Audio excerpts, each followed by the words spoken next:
Welcome everyone to our Everything Parkinson's webinar. My name is Sheila, and I'm the social worker on the team at the Pacific Movement Disorders Center.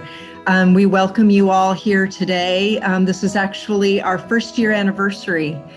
We have been providing these webinars for a one complete year cycle. So we're so pleased for those of you who have been tuning in regularly and catching us on the web if you have unfortunately been unable to attend it in person. But we're thrilled that you're here and so appreciate the opportunity to have Dr. Natalie Diaz with us today.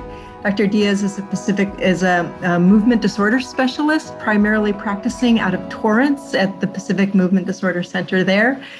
She is what many of her patients consider the perfect balance of head and heart, bringing both her expertise and her kind and attentive caring to her practice with her patients. So we're very pleased to have Dr. Diaz here with us today, speaking about research, which is so important, and talking about things that we need to be aware of, and both the benefits and some of kind of the pros and cons. So Dr. Diaz, thank you so much for being here with us today. Terrific. Thank you, Sheila. And let me go ahead and share my screen. Is everybody able to see that, hopefully? Great. So, thank you, everybody, for joining today. I'm excited that people see this as an important topic. And I volunteered this topic, actually, not only because I'm a researcher and have been for many years, but because I think that in this digital age, knowing about research trials, knowing about research is not just confined to physicians and researchers and academics. Patients, family, and everybody reads about trials that are going on, results of different medications that are being studied, new exciting things that are coming to market. And I think it's important for people to understand a little bit about the research and the research process. Also important is, research is no longer confined to large academic institutions or large research institutions. It is now happening in clinics and private practices and, smaller centers and standalone small research institutes. And so people may hear about things, or they may be asked to participate, or maybe even their own physician asks them to participate. So it's always good for people to understand a little bit about the basics of research. So, I chose this topic, and it's almost like a research 101. What are the basics of research as somebody who might be considering being part of a trial? And it's going to be fairly quick, so I'll leave it open for some questions at the end. So let's start first with what do we mean when we talk about research? Well, research asks a question. It's a process where people come up with a question or a hypothesis because they're trying to learn something more about a condition. Either they want to learn more about the condition itself, or they want to gain knowledge on how better to diagnose, prevent, or treat a condition. And there's many different types of research that occurs in different settings. It can be in a lab, it can be with animals, it can be with people. But when we talk about clinical research, we talk about human research. And this involves collaboration with volunteers, human volunteers.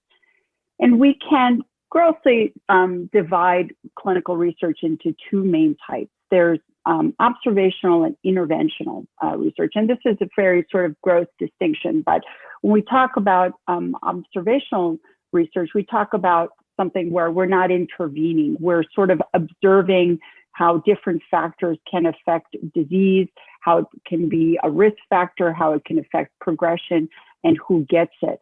And this can be any number of different things. It can be looking at a population of people with a condition, and looking at the factors that sort of they might have had antecedent to their diagnosis, maybe looking at behaviors or medications they've taken in the past, we may do comparator groups, people with a condition or without a condition, and looking to see what are the differences in their lifestyle, in what they eat and how they exercise. It can be retrospective, so looking at all those things in the past that maybe might have influenced risk, onset, progression, and all those things. Or it can be prospective, meaning that we take a group of people, we may or may not compare them to another group of people, and just see over time how things change, kind of a natural history of things. And then there are also interventional trials, and these are also called clinical trials. And this is where we actually intervene. We test something here. We have a question if something may change the trajectory of a condition.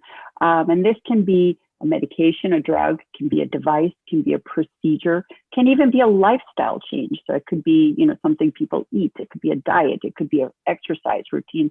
It can also be a diagnostic test. And here we're testing if this product is safe and effective to use in humans. Now, it's important to know that anything that's going to be tested in humans for a condition goes through a rigorous sort of phase and time of testing. So the FDA sets very strict guidelines on how we test anything that potentially could come to market and anything that potentially is being tested on humans. So the FDA sets this sort of long, arduous, and sometimes very expensive process to bring things to market. I think I went a little ahead of myself there. And so we go through generally 5 different phases. So everything first starts with a preclinical phase, and this is what we call a test of merit. Basically, it starts either in a lab or it could be in animals, and we're looking to see if something has an effect, the effect that we're intending, that we think it might have. So it may start first in a lab, in a test tube, or it could start in a certain group of cells to make sure there aren't any major catastrophic side effects to the cell group, to see if it does what we think it does. If it does, then it kind of moves into animal testing and it looks to see also if it kind of does what we anticipate that it will do, and that it doesn't have any side effects in animals. And in here, this phase of testing, we're looking to see that it has the mechanism that we expect it to do and that it's safe. And if any sort of compound or device passes this level of testing, we think it's safe and effective, then the sponsor of this group moves on to the FDA and says, okay, we've tested it. It looks okay. It looks safe. It looks like it does what we think it does. We're going to apply for something that's called an application of a new drug, an investigational new drug, or what's called an IND. Or if it's a device, we call it an investigational device application, and that's filed with the FDA. The FDA reviews all that data of testing and decides whether or not it's then safe to move on to human testing. And then it moves on to what we call phase 1 testing. This is the first stage of human testing. And the main objective here in phase 1 testing, again, is to determine if it's safe, if it's effective, to see if how it's metabolized in the human body, and to find a dose. In this phase, usually they'll use different doses of a medication or that they've already tested in animals, and they think that they understand a level that might be safe for people. Generally, it's a small group of people, maybe under 100. And this can be a group of people that have the condition, but oftentimes it can be healthy volunteers as well. So we're looking mostly for safety. They'll do blood tests or other tissue sample testing to see how it's metabolized in the body and making sure that the doses that they're choosing are effective to move on to further testing. We then move on to what's called phase 2 testing. And this is really where it becomes more intensive and more focused into human testing. So now we're looking at larger groups of people. Generally, it tends to be more than 100 people, generally less than 300 people. This is where we really start testing effectiveness of a new intervention, and we start focusing more on the condition, on the people that have this condition. And generally, phase 2 sometimes can be broken up into an A and or B. So many times it may not have a comparator, it may not have a placebo group, it may not have another group.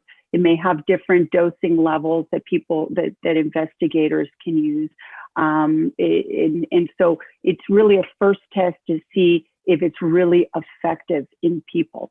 If it passes muster in a phase 2 test, then they usually will move on to what's called phase 3 testing.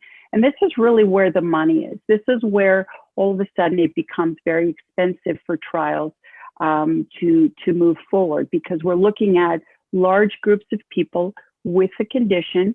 Large groups of people, generally over 300, sometimes can go into hundreds, sometimes can go into thousands. It usually involves multiple centers, sometimes just all in one country, or sometimes it can be international. And generally, when we're in phase 3 testing, we're comparing a new medication or device against a placebo, or we may be comparing it against an existing treatment that we're using at the time.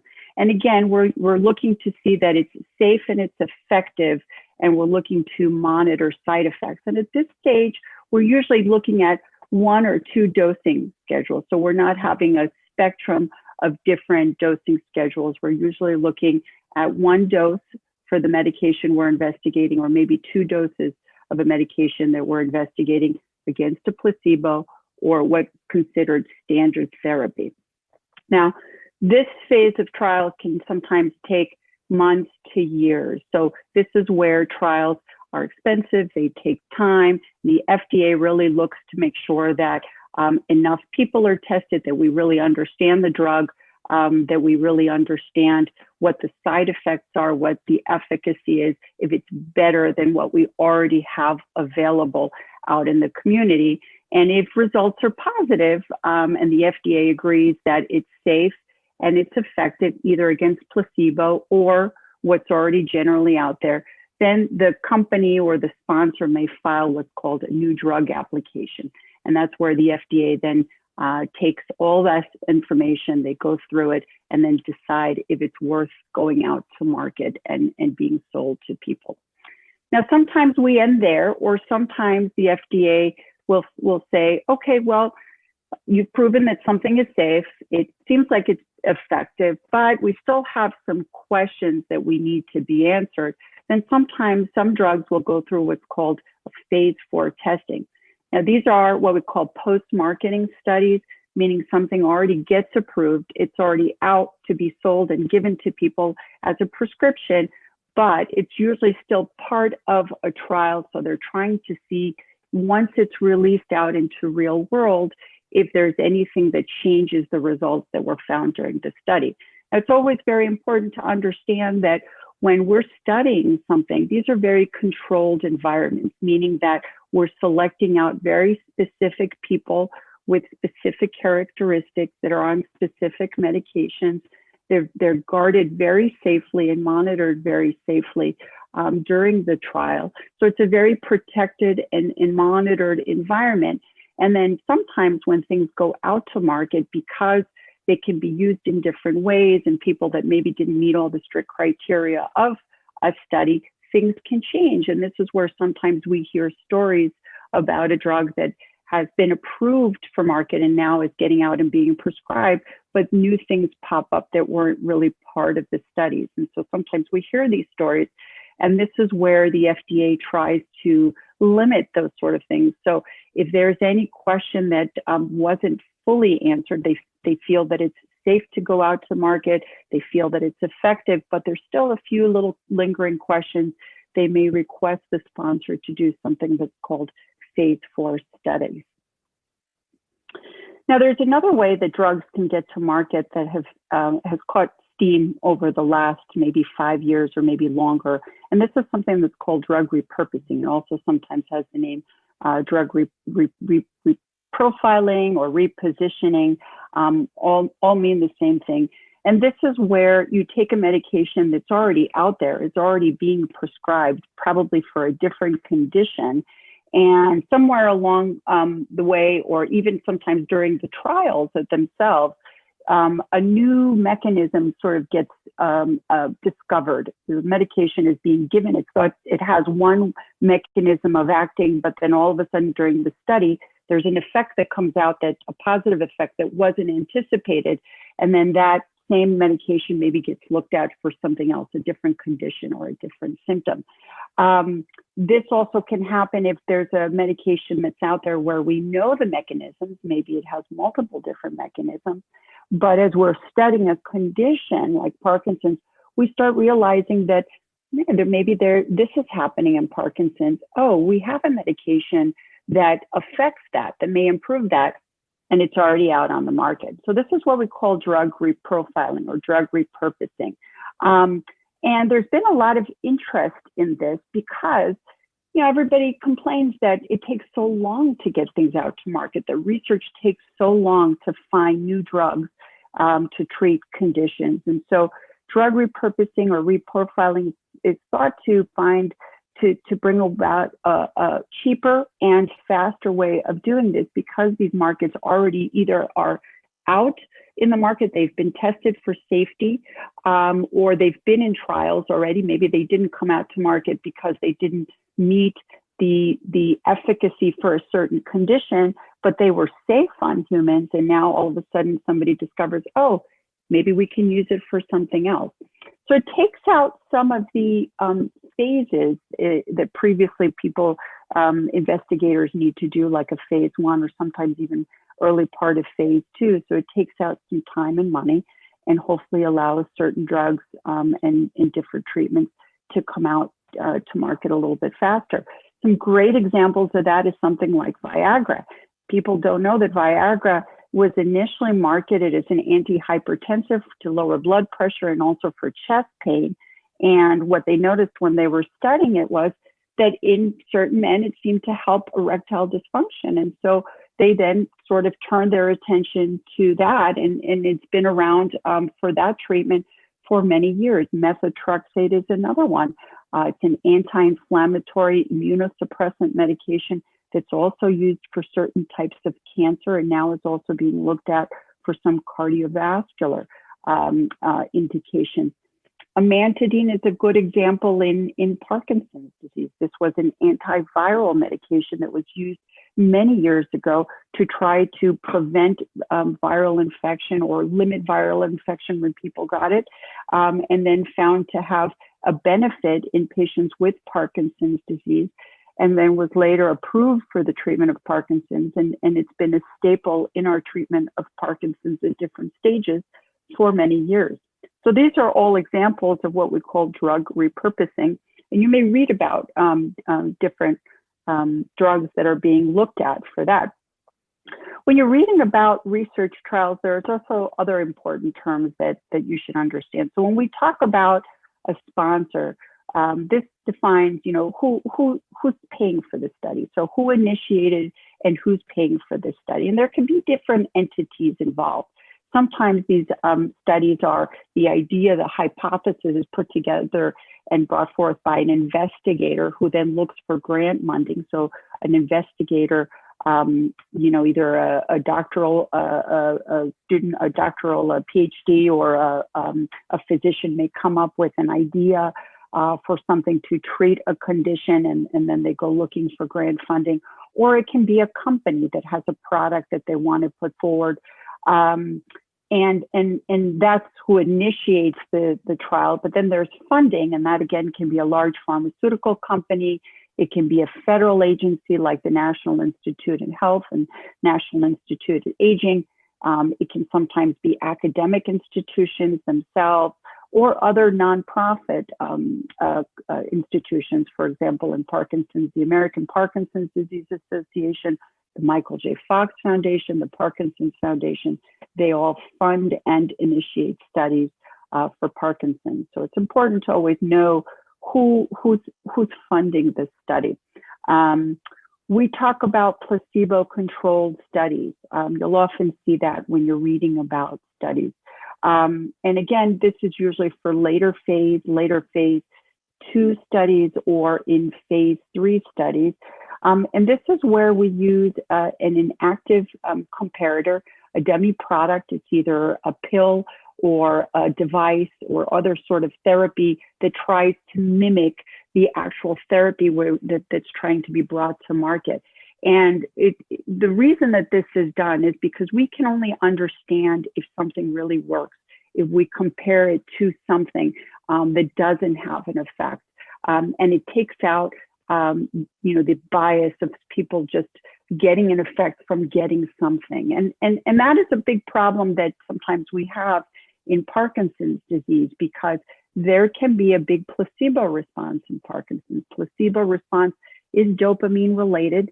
And so many times when you look at Parkinson's research, they will talk about a placebo response and the fact that a certain percentage of people that are not on the investigational product do actually get an effect. And that's usually what we call a placebo response. And studies have shown that 30% of people that go through an active trial that do get placebo do get a response, or at least a short-lived response. Eventually, when trials are long enough, and that's why it's important to have long enough trials, is that in most cases, the placebo response will kind of die down over time, and we can then have an active, true comparison between an intervention and placebo. You'll also read about blinding or masking. And this is where the participant doesn't know whether they're on placebo or where their active intervention. That's what we call a single blind trial, or there may be a double blind trial. And this is more the standard double blind, meaning that neither the participant nor the study team knows whether somebody is on the active intervention or whether they're on the placebo. And this is really to try to prevent any bias. So we have no control as to what group people are going in, and to prevent the volunteer, the participant from getting that reward of feeling that they're actually on the intervention, but also from us, so that it doesn't skew the investigators' assessments when we're looking at the participant. It's better that we don't know if somebody is truly on an intervention or they're on placebo, and everybody gets the same sort of assessments throughout. Then there's randomization. So this is a process where people are assigned to either a placebo group or the actual intervention. It's important for people to know that usually that there's no human involved in that. Usually it's a computer generated process where people are assigned to one of the two groups, and the investigator or the study team is not the group or the person that decides which treatment they're going to get, placebo or active intervention. And generally they have a pre-specified number that they need in each group, and the randomization or the assignment is usually random. There's a process that the computer uses to generate these groups. Another thing that's very important for people to understand is, what's the difference between research and medical care? Because sometimes there can be some confusion. If people are going to somebody who's both their doctor and both the researcher, there can be some blurred lines as to, am I getting care or am I part of a trial? And also, going to research visits can seem a lot like going to your doctor's visits. You're checking in, people are going through your medications. They may be asking you about medications. You're filling out paperwork. You're seeing, people there. They're asking you how you're feeling. You may get phone calls. And so sometimes there can be a difficulty in distinguishing what's research and what's medical care. And a few things to always keep in mind. When we talk about research, the goal of research here is to try to gain general knowledge. We're trying to find better solutions, better treatments, better ways to understand a condition. Whereas when we're treating somebody in the clinic, routine medical care, we're really focused on the patient. We're looking at their individual well-being, and we're trying to come up with an individualized treatment plan for that individual and learn more about that individual and how they respond to our treatment. When we talk about benefit, again, most trials are not going to give you individual benefit, right? And that shouldn't be the goal when you want to participate. It may be an added benefit, but it many times when we talk about asking patients to participate and explain what they're going to be going through. We try to make people understand we're looking here for future benefit for society, for the group of patients that have the same condition you do, so that we can find better treatments, move our understanding of a condition forward, and how to better treat it. When we talk about medical care, again, we're talking about the individual. Whatever recommendations we make are for the individual and not for everybody else with that condition. And that's why we tailor treatment to the individual. When we talk about research, the relationship should be an investigator and a research participant, a volunteer, and that conversation should focus on that. We're doing research.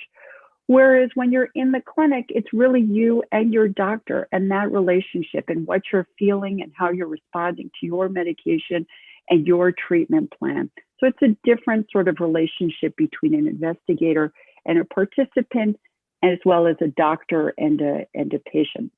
And also important to know that, when you participate in studies, you're going through something that has been pre-specified and is standardized for everybody. So how a study is going to run is going to be the same for you as it is for other participants. So there's a specific goal that we're looking for. You're going to be on the same sort of treatment plan as the others, whether it's placebo or it's intervention. You're going to follow the same amount of clinic visits and the same sort of timing and process. Whereas if you come to the clinic, again, it's really tailored to you and your discussion with your doctor. Both are voluntary. It's always also important to realize that. When you go see your doctor, you go because you like that doctor, because you feel like you're getting what you need from that doctor. And then we make recommendations as to what we think is best for you from a medication standpoint. It's a discussion for you, side effects and potential benefits, and it's really voluntary for you to decide if you want to take us up on the recommendations we're giving you. Research is the same thing. It is voluntary, right? So even, you decide to take part and be a research participant, it's always important for you to understand the research is voluntary. You don't have to do it, even if your doctor is talking to you about it. And even once you start it, it is voluntary. Although, once we start research, we always like to keep people in it, if possible, if they're feeling okay. So that's why we have a very active conversation about it, because otherwise, we can't get to the end point of where we need to be if people are coming in and out of trials. So then the question comes up, should I participate? I've thought about it, I've read about it, I've always toyed with it, or my doctor has asked me about it. Should I participate in clinical trials? I want to give back. I've thought about it, but I don't know if it's right for me. So, what are the pros and cons? So certain things that you should think about. So the pros are, you help advance science. You help us understand Parkinson's disease or whatever the condition it is that we're studying. You're helping move the needle forward, and you're part of exciting advancement of a condition. You're helping us understand, and you're helping us find better treatments for the future. So that's the societal benefit. We're trying to help the future of Parkinson's treatment and understanding. There can sometimes be some individual benefit to being part of trials. So, you can gain access to new treatments sometimes before they become available. So, these products are sometimes in trials for a number of years. They take years to come out to market if they do. And so being a research participant, you can gain access to some of these novel potential treatments before they come out to market. So that's one potential individual benefit. Now, patients sometimes ask me, well, what if I'm on placebo? Maybe I'm not getting that potentially exciting new drug that's not out available yet. Well, I'll talk a little bit about that, because a lot of trials, if participants go through the initial phases of the trial, many times there can be an extended part of what we call the open label phase, where participants then are allowed to be on the drug at the end as part of the study. There is also added care that goes along with being a research participant. So, there's a specified plan of visits. They could be weekly, they could be monthly, they could be, every so many weeks. And you come in and you usually spend some time in the clinic, and you are there with the investigator, the doctor, the nurse, the coordinator. You're getting more care, being asked more about your condition, being asked more about your symptoms, being followed a little bit more closely. So there is a little bit of extra care and attention from clinical staff or the study team during a research trial. And what I have found over the years, which I think is really great, is that most of my participants in trials that I've done before tell me, wow, I really learned a lot about my condition during a trial, because I go through I get asked so many questions. Sometimes I have to do diaries. I have to look at my medications a little bit more closely. And I learn a lot more about myself and how Parkinson's has affected me, and how, the positive, the good and the bad, and how medications affect me, and how I eat and how it affects me. So a lot of people come back and tell me, I've really learned a lot about myself and Parkinson's from being in this trial. So those are some of the added benefits to participating in a trial. But it's also important to know that there are risks, and there are some things that people don't like to being a participant. Again, depending on the phase, you may be on a placebo and you may not receive the active treatment. And a lot of people don't like that. Why am I going to be part of this if I'm just going to get a sugar pill, if I'm just going to get something that's not the actual treatment? And that's a good question. And again, it's trying to think of the higher goal of, we're trying to move our knowledge and treatment forward here, and you want to be a part of this, with the idea you might have some added benefit, and you may at the end of a trial be able to participate and get access to this investigational drug if you've been part of it all along. Another potential risk is that sometimes some of the things we're studying turn out not to be better than what's already available, or not as good as what we have available. Sometimes there can be side effects with these. Now we try to limit, we try to go in there with eyes wide open and go in there knowing what are the potential side effects that an investigational drug can have. But sometimes there are side effects that we didn't anticipate when we start opening it up to larger groups of people. Sometimes they're minor, but on a rare occasion, they can be serious. So just like starting a new drug that we give you a prescription with, there can sometimes be side effects and anticipated ones that we're not aware of. We try to minimize those, and I'll tell you how.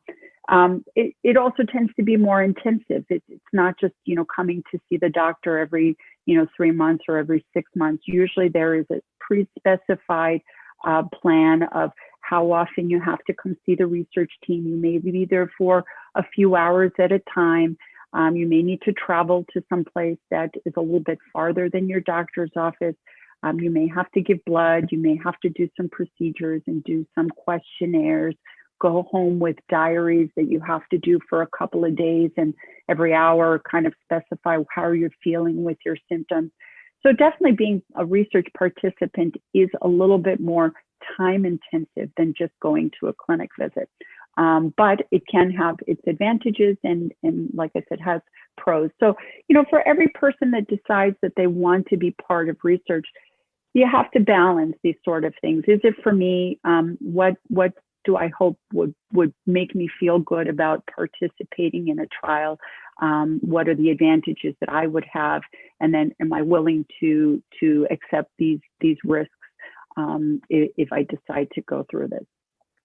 It's also very important that there are a lot of safety measures that are in place. So when I talk about side effects and unanticipated side effects and safety from being a research participant, I hope everybody understands that there are a lot of safety nets in here that the FDA and federal agencies really try to minimize risk of anybody who is deciding to participate and give time. So every part of a study team, every individual that's involved in a study team has to do training and follows the 3 guiding ethical principles, what we call respect, beneficence, and justice. And these mean basically, one, that we're not biased on who we let into the study. We have strict guidelines who can come in from a symptom standpoint to try to minimize side effects, but that we otherwise open it up to all economic classes, all ethnicities, and everybody, if they meet all the other clinical criteria, are able to participate. That we respect everybody's choice, that this is voluntary, that they understand what they're getting into, that we as investigators explain it to you, and that we are going on the guiding principles that we are going to do no harm as best that we can, right? So that we look at everybody's interest in coming through this trial.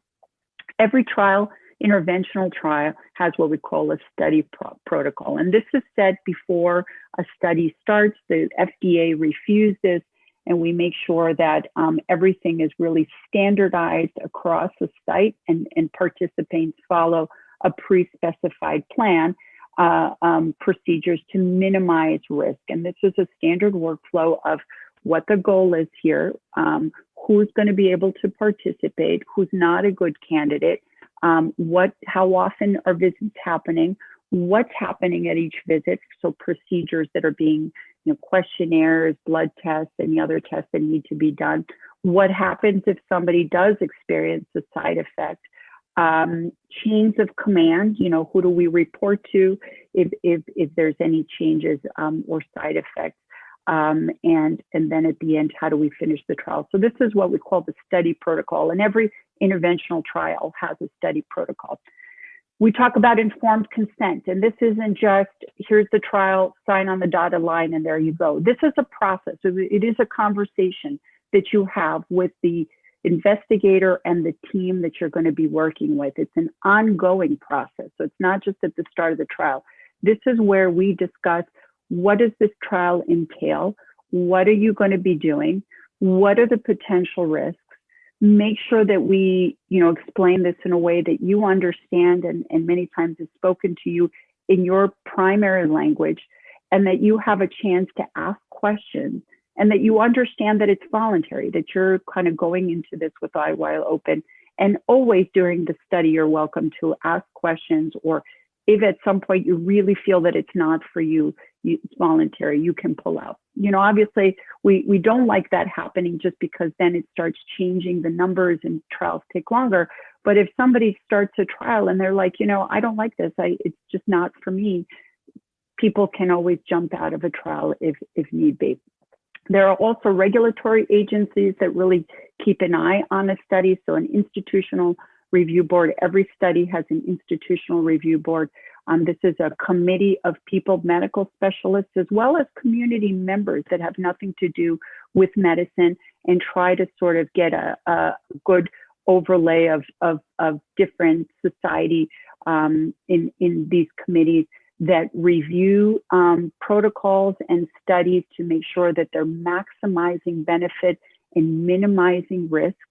They make sure that study groups are sticking to the protocol, to the plan.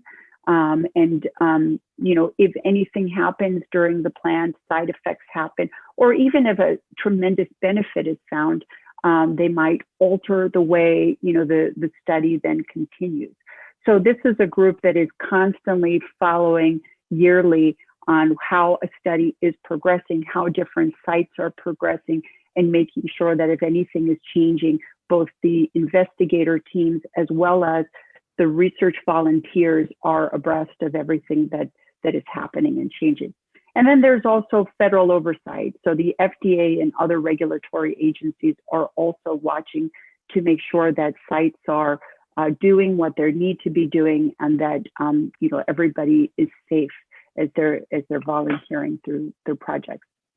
So, let's suppose you decide, well, maybe I want to be part of that trial. What questions should you ask? Well, I always recommend take somebody with you, because sometimes a family or friend hears things that you don't, or they may hear it in a different way than you do. And so it's always important to have somebody there for support, to lend another set of ears, and maybe even ask questions that you didn't even think about. I always say bring a pen and paper, because it's always good to go back, and maybe in the moment you're like, yeah, I don't know that I really understood that or got that. But you will be getting information written, but it's always good to have your own sort of questions that you answer. And what questions should I ask of the investigator team if I'm considering this? Well, what exactly is being studied and why? You know, what's the mechanism here? Why is it important in the condition that I have? And who is studying? Who's paying for this? Who decided to come up with this? Why am I being asked to volunteer? And if I'm interested in it, why do I meet the criteria? What criteria do I have that would make me a good research participant? Always important to know, what's the time commitment going to be in intestinal testing, right? Because some of these trials can be weeks, some of them can be months. And so it's important to know that you're going in for something that could be something 6 months, sometimes out to a year, that you're going to be part of. And what are the tests that are going to be done? Are they just paper and pencil? Are they computerized? Do I need to give blood? Do I need to give other tissue samples? What's the intensity of testing I need to do? What if I need to travel? You know, if it's a year long and I need to go somewhere, I need to go visit family, can I do that? Are there any costs to participating? Like, what if I don't drive and I need to get to your center? Will you pay for my travel? What if I have to be there all day? Will you pay for my food? These are all very important questions. What happens if I do experience side effects? Who's going to cover the cost? Does my insurance cover it? Does the sponsor of the trial cover it? And then another important question that I kind of already alluded to is, what if I am in the study, you know, it's a placebo controlled, is there an opportunity for me to then get the medication or the drug or the device at the end if I'm part of this study? And that's what we call an open label phase or a rollover study. So these are some important questions to ask the investigator team if you're considering being a research participant. So where can you find out about clinical trials? Well, there's a lot of places, you know, ask your neurologist, ask your local movement disorder center. You know, many of these places are doing research, or they're probably following research locally and can tell you a little bit about what's out there and if it's for you. You may hear about research studies at your support groups. There are a couple of websites that are fairly easily accessible where you can find out about clinical trials that are being done locally as well as at large. So clinicaltrials.gov, you know, almost every trial that's done in this country needs to be registered with the federal government and is logged in at this website called clinicaltrials.gov. It's a little bit hard to maneuver, but you know, it is a good resource. Center Watch is another government agency that also monitors clinical trials around the country. The Michael J. Fox Trial Finder, very easy to use, and you can submit your name and your information if you want them to know it. If trials come up in your area, they contact you if you fit the picture for what, you know, the investigator team, or if you just want to look through and see what's going on, you're able to do that too. And then the websites for some of our Parkinson's foundations also have listings as well as information about current exciting trials.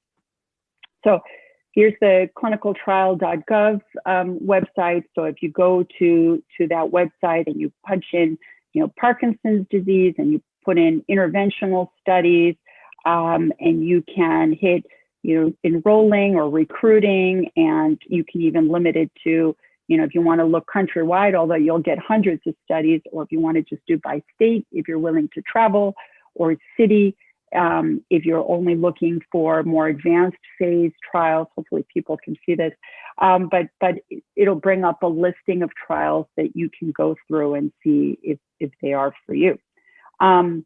Again, this is the clinicaltrials.gov website. Again, you can put in recruiting, Parkinson's disease, California, Los Angeles, and it will bring you a listing of everything that is available.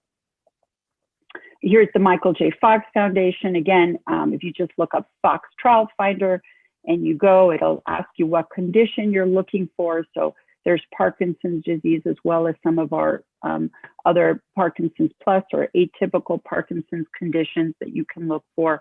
And then you can either you know, do a guide. Well, they'll kind of run you through it. You can just say, I just want to search on my own and see what's out there, or I want to volunteer. And then for that, there is a questionnaire where you submit your name and all information about your condition and what you're taking and where you live.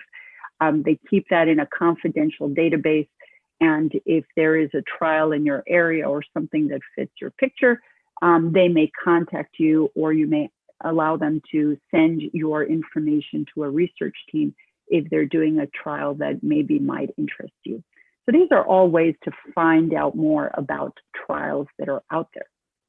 And now, a little bit about what trials are available locally. You know, I did a little bit of a search myself through the Fox Trial Finder, and this by no means is a total list, but some things that I thought were kind of interesting, just to give you an idea, a smattering of what's out there. And this is just, you know, within 50 miles of LA.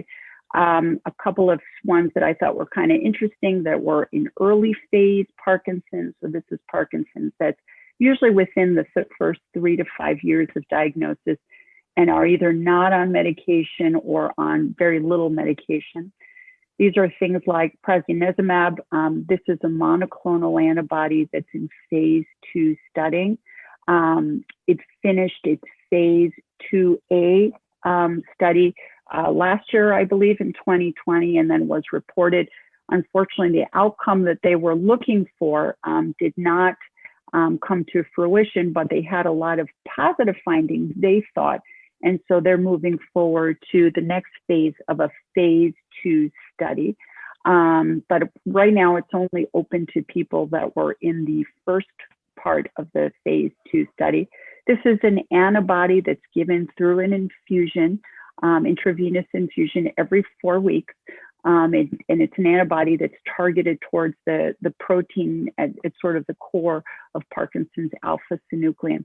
And they were looking for people with early Parkinson's within 3 years of diagnosis, and on medication, just simple medication for at least 6 months.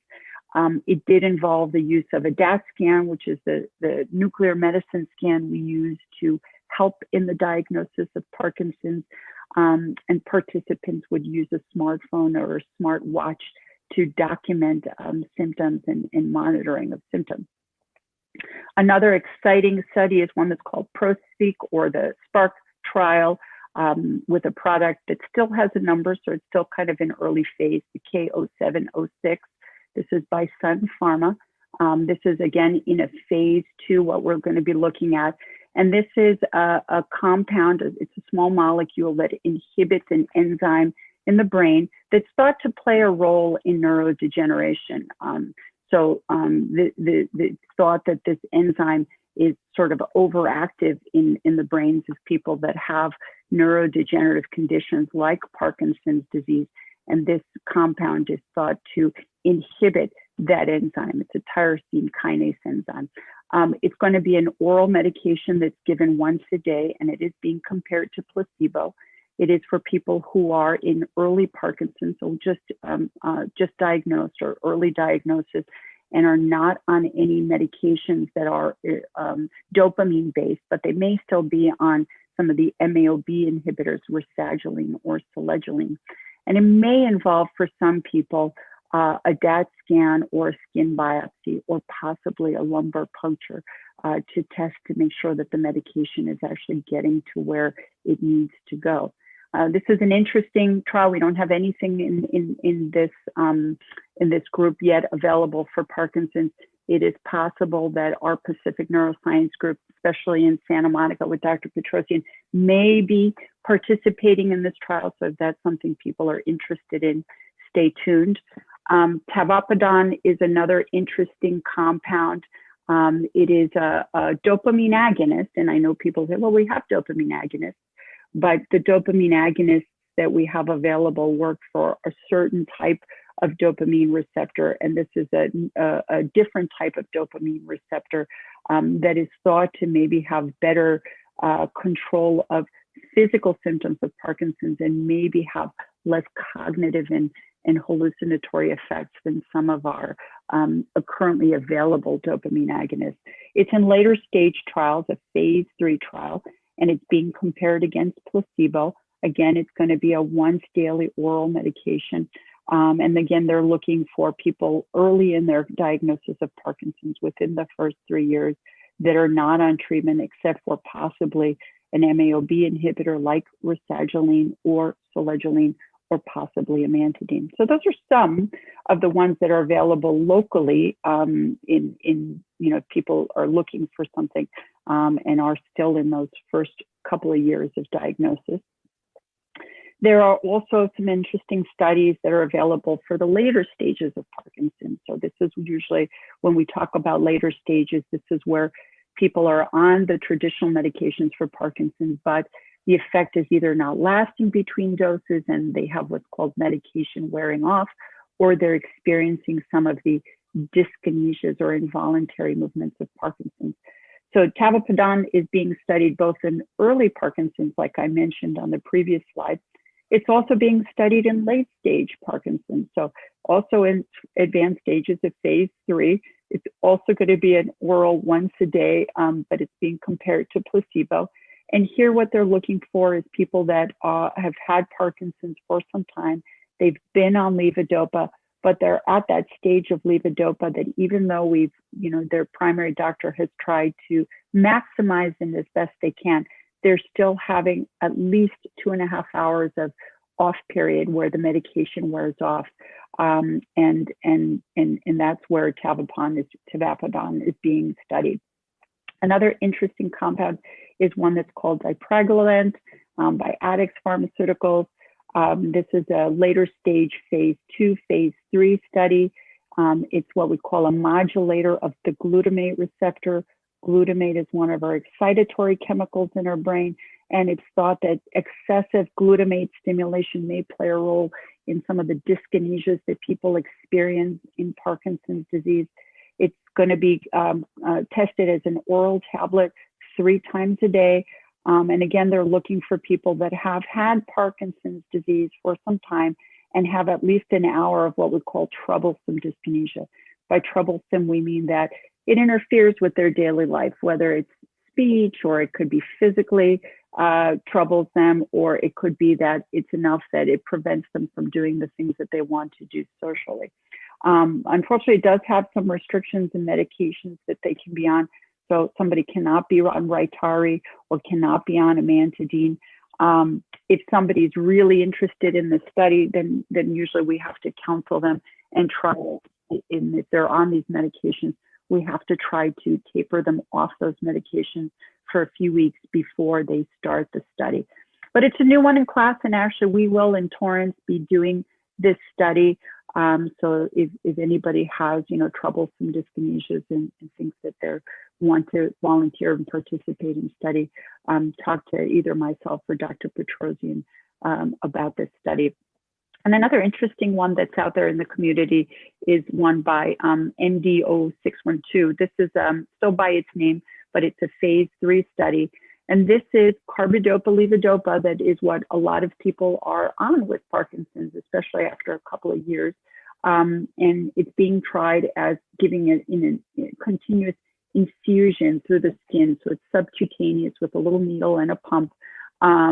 And they're comparing it to oral. So people that participate in the study will be doing some oral and some infusion, and maybe crossing over to see if which one is better, the oral or the infusion. And again, they're looking for people that have had Parkinson's and are on levodopa already, but have at least 2.5 hours where a day where the medication wears off and they're in their off state.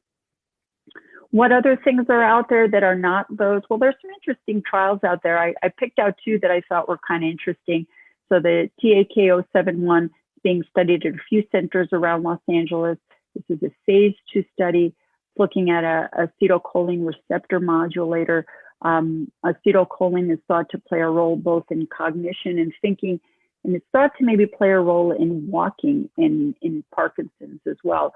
And so they're looking at this in patients that have Parkinson's disease, that have both some degree of cognitive impairment, mild, they're looking for mild cognitive impairment, and have a history of falls. I think it's 2 falls within the last 6 months, to see if it might help both.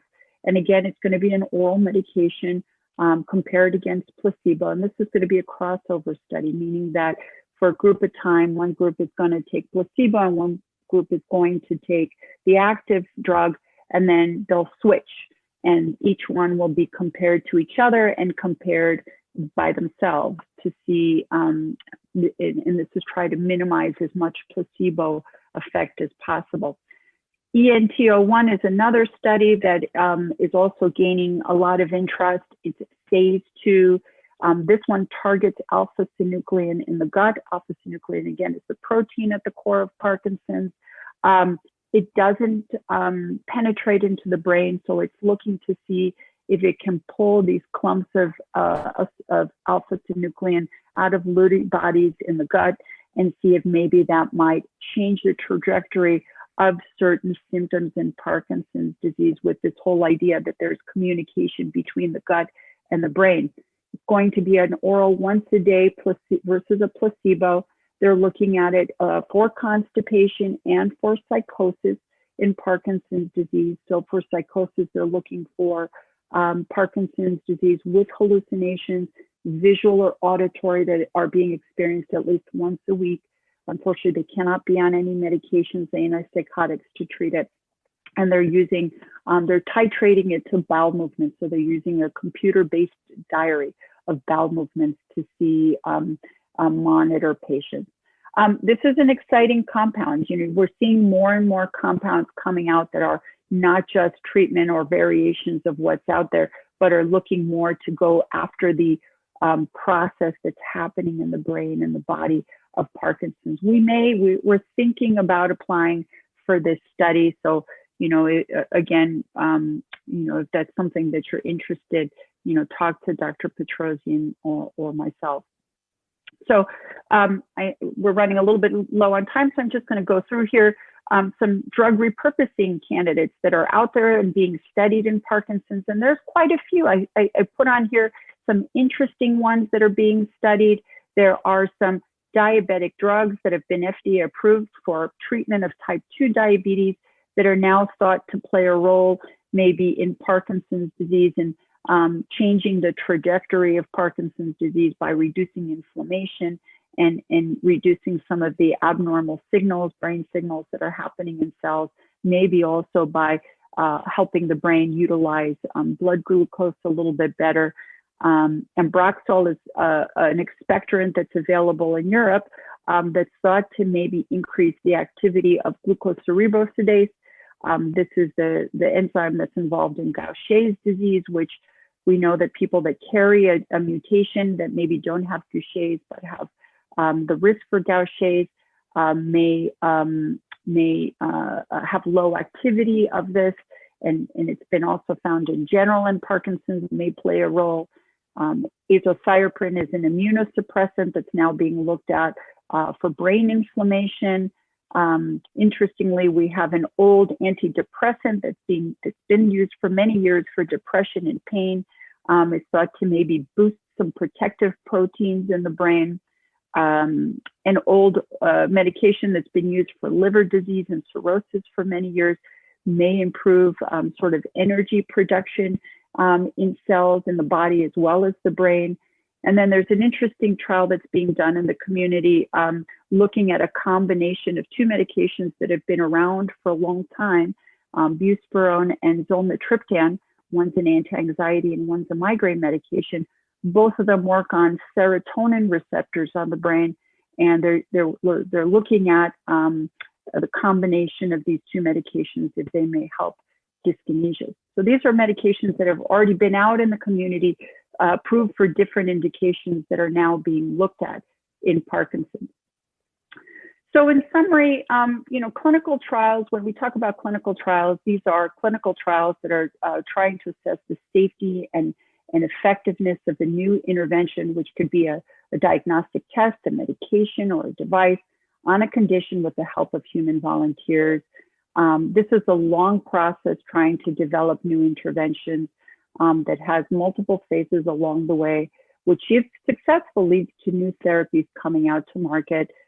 Drug repurposing is a way now that's being looked at, maybe a cheaper and a faster way to bring new therapies to market quickly. If you're considering being a research participant, there's pros and there's cons to being a participant, but always know that there are many safeguards in place to protect people who decide that they're going to give their time to be part of research.